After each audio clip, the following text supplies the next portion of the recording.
নমস্কার দর্শক, সংবাদ আবির্ভাবের গুরুত্বপূর্ণ সংবাদে আপনাদের সকলকে স্বাগত। আমরা প্রত্যেক দিনের মতন আজকেও একটি বিশেষ এবং গুরুত্বপূর্ণ সংবাদ আপনাদের সামনে তুলে ধরব। এসএসসির 26,000 চাকরি বাতিল হওয়ার পর মমতা ব্যানার্জি কিন্তু একেবারে দিশেহারা। মমতা ব্যানার্জি নিজেও জানেন না এর পরবর্তী পদক্ষেপ কি হতে পারে। আগামীকাল 8 তারিখ সুপ্রিম কোর্টে মামলা আছে, যে মামলায় আমরা এর আগের দিনে নিউজে করেছিলাম যে সেই মামলায় মমতা ব্যানার্জিদের বিরুদ্ধে মানে পুরো ক্যাবিনেটের বিরুদ্ধে তদন্ত হবে কি হবে না, এবং সেই তদন্ত চলাকালীন সিবিআই তাদেরকে অ্যারেস্ট করতে পারবেন কি পারবেন না তার যে স্টে অর্ডার দেওয়া ছিল সেই স্টে অর্ডার ভ্যাকেন্ট হওয়ার দিন। বিশেষজ্ঞ মহল মনে করছেন যে কালকে কিন্তু সুপ্রিম কোর্ট এই খেলাটা খেলে দেবেন, কারণ একদম স্পষ্ট করা আইনে একদম পরিষ্কার হয়ে গেছে যে এই সরকার পুরো জালিয়াতি করে এই এসএসসির যে পরীক্ষা যেভাবে তারা করেছেন সেটা পুরোটাই দুর্নীতি হয়েছে, একদম স্পষ্ট।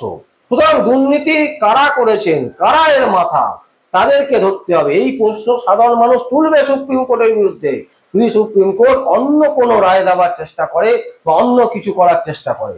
সুপ্রিম কোর্ট সেই কারণে একদম স্পষ্ট বোঝা যাচ্ছে সুপ্রিম কোর্ট কিন্তু একদম পরিষ্কার এমন একটা সিদ্ধান্ত দেবেন যে সিদ্ধান্তে কিন্তু মুখ্যমন্ত্রী মমতা ব্যানার্জি সহ পুরো ক্যাবিনেট কিন্তু এবারে প্রবলেমে পড়তে চলেছেন, অসুবিধার সম্মুখীন হতে চলেছেন, এটা কিন্তু একদম স্পষ্ট। এবারে আসি দর্শক, মুখ্যমন্ত্রী মমতা ব্যানার্জি প্রেস কনফারেন্স করে একটি কথা বলেছিলেন যে কথাটি বলাতে তিনি যে কতটা মিথ্যে বলছেন এবং কতটা ভুল বলছেন, মানুষকে ভুল বোঝাবার চেষ্টা করেছেন, সেটি একজন বিজেপি নেত্রী যেই বক্তব্য যে কতটা মিথ্যে কতটা ভুল সেটা একজন বিজেপি নেত্রী ধরছেন, তিনি হচ্ছেন সেই ভুল ধরছেন কে, অগ্নিমিত্রা পল।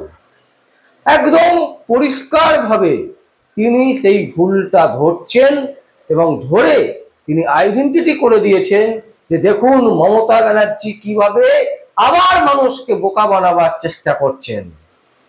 দর্শক, আমরা কথা বাড়াবো না, আমরা সেই ভিডিওটা আপনাদের সামনে তুলে ধরতে চাইছি যে দেখুন মুখ্যমন্ত্রী মমতা ব্যানার্জি তিনি কি বলেছিলেন এবং সেই মিথ্যেটা কিভাবে অগ্নিমিত্রা পল তিনি সেই মিথ্যাটা একেবারে স্পষ্ট করে ধরিয়ে দিচ্ছেন। এবং এই ধরানো সাধারণ মানুষ যদি না বোঝে তাহলে আর কিচ্ছু বলার অবকাশ থাকে না। এবং আমরা মনে করি সাধারণ মানুষের চোখ খুলে গেছে, সাধারণ মানুষ কিন্তু জেগে জেগে আর ঘুমোচ্ছে না, কারণ তাদের ছেলে মেয়েদের ভবিষ্যতের কথা চিন্তা করে জাগতে হবে এবার। তাই আমরা এই সংবাদে আমরা তুলে ধরছি মমতা ব্যানার্জির মিথ্যে এবং মমতা ব্যানার্জি কিভাবে চেষ্টা করছেন বাংলার মানুষকে বোকা বানাতে। দেখুন সেই ভিডিও ফুটেজ আমরা আপনাদের সামনে তুলে ধরছি, দেখুন দর্শক। পেমেন্ট করতে হবে, হ্যাঁ, মাইনেও ফেরত দিতে হবে। আমি আপনাদের দুটো আগে কিছু বলবার আগে পড়ে শোনাই কোর্টের ভার্ডিক্ট। নাম্বার 1, এটা হচ্ছে কনক্লুশন পার্ট, 46 প্যারা। এখানে পরিষ্কার বলা আছে, ভালো করে শুনুন, আমি ইংরেজি ভালো বলতে পারি না, আমার বাংলা ইংরেজিটা ভালো করে শুনুন। As such, the appointments of these candidates are cancelled. However, please mark this point. However, candidates who are already employed, মানে যারা অলরেডি চাকরি পেয়েছে, need not be asked, তাদের জিজ্ঞাসা করা হবে না, to refund or restitute any payments made to them, তাদের কোনো পেমেন্ট করতে হবে না। Am I clear? আশা করি এটা আপনাদের কাছেও ক্লিয়ার হয়েছে, নাকি আরেকবার পড়বো? মুখ্যমন্ত্রী মমতা বন্দ্যোপাধ্যায় আপনি আবার মিথ্যে কথা বলছেন, মানে ওই অশ্বত্থামা হত ইতিগজ।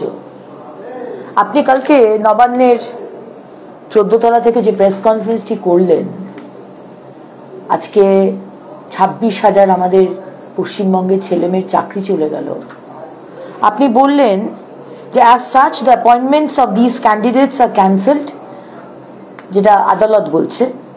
However, candidates who are already employed need not be asked to refund or restitute any payment made to them. আপনি এই বিষয়টা বললেন, আপনি বললেন যে কাউকে কোনো টাকা ফেরত দিতে হবে না, কিন্তু আপনি এই 46 নম্বর প্যারাটা পড়েছেন আদালতের যে রায়, কিন্তু 45 নম্বর প্যারাটা আপনি পড়লেন না তো, যেখানে বলা রয়েছে আদালত বলছেন we find no valid ground or reason to interfere with the direction of the High Court that the services of tainted candidates were appointed must be terminated, and mark it, they should be required to refund any salary payment received. আপনি আবার করে যারা আপনাকে আর আপনার সরকারকে ঘুষ দিয়ে চাকরি পেয়েছে আপনি তাদেরকে আবার করে বাঁচাবার চেষ্টা করছেন, আর যে ছেলে মেয়েগুলো যোগ্য, যারা নিজের মেধাতে যারা চাকরিটা পেয়েছে তাদের পাশে আপনি দাঁড়ালেন না।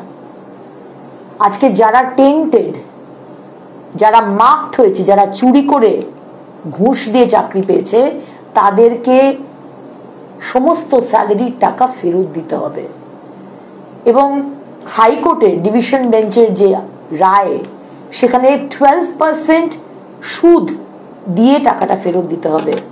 কই এটা আপনি বললেন না তো, কারণ এটা বললে তো আপনার সরকারের উপর চাপ চলে আসবে, তাই না?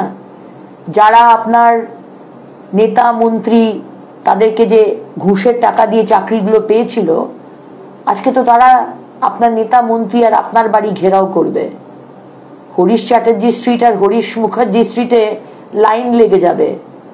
তাই সেই কারণে ওই অশ্বত্থামা হত ইতি গজ একটা প্যারাগ্রাফ পড়লেন 45 নম্বর, কিন্তু 46 নম্বর যে প্যারা সেটা পড়লেন না। আজকে আপনি 1 বছর সময় পেয়েছিলেন, 22শে এপ্রিল 2024 ডিভিশন বেঞ্চের সিঙ্গেল বেঞ্চের রায় বেরিয়েছিল, আর আজকে গতকাল ছিল 3 তারিখ, প্রায় 1 বছর সময় আপনি পেয়েছেন।